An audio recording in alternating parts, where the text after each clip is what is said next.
Hello and welcome to Grammar Workshop with me, Daniel.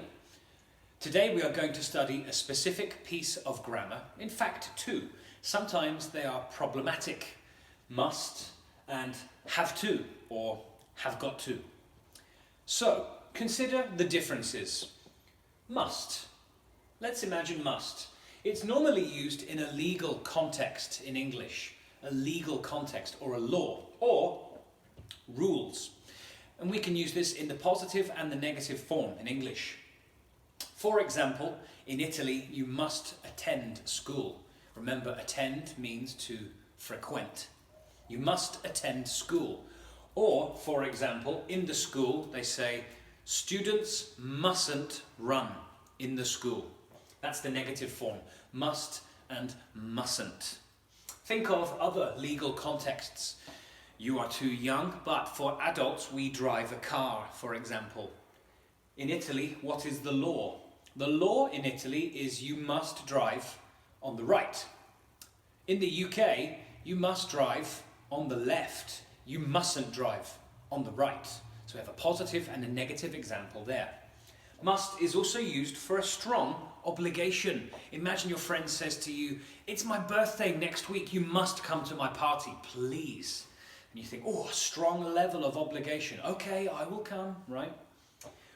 Or, of course, you can have obligation to self.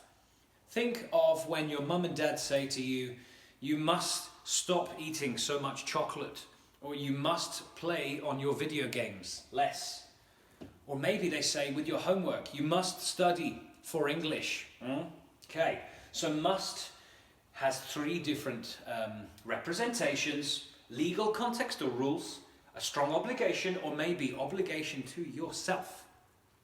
If we consider have to or have got to, the first question is probably which one is correct, have to or have got to? In reality, both are correct. You can say have to, or you have got to, and they are exactly the same, so no worries there. Have to or have got to is used for requirements or when something is necessary. Consider this scenario as an example. You go to the train station with your mum and dad, and your mum says to the ticket inspector, "Excuse me please, what time is the next train to Bologna?" 20 minutes, platform 2, madam, but you must validate your ticket. Now in this context, must is more common in a written form. So imagine if you see a sign, you must validate. So must in a spoken form can be sometimes aggressive.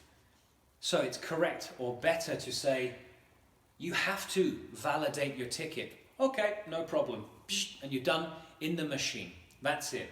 So have to is more common in spoken English. Must is more common in written English, if it's not a legal obligation or a rule. Look at the fundamental difference if you're still not sure. Must is a modal verb. A modal verb. Have to or have got to is not a modal verb, but a semi-modal. So they are not the same. Okay?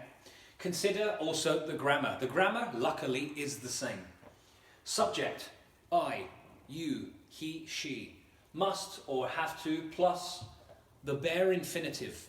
What's the bare infinitive? Do you know? The bare infinitive is the infinitive without to, the preposition. Okay? You must study before an exam. You have to ask permission. There you go, some examples for you. Hopefully this video has clarified must versus have to. My name is Daniel and I hopefully see you in the next grammar workshop. Bye for now.